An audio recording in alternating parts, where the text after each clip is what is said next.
understand what this life is about, what price life is placing on what I want. It takes sometimes a moment that I should really take time to myself, see what do I want from this life? Do I want to make it to Jannah? What is the price? What is the price I have to pay to make it to Jannah? Keep saying, oh, later on I'll start praying. Later on I'll give up on alcohol. Later on I'll give up on smoking. Later on I'll stop dealing with haram stuff.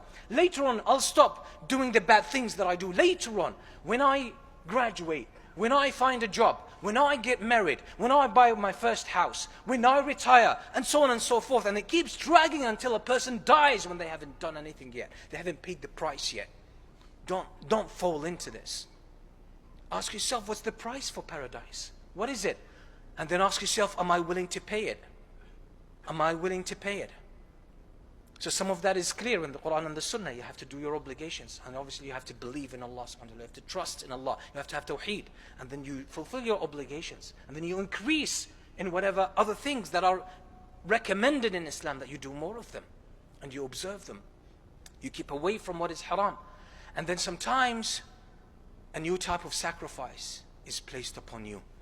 And that's circumstantial, sometimes conditions. You might be tried with a negative spouse, or maybe a child that's not obedient, or maybe some relatives who are not really good.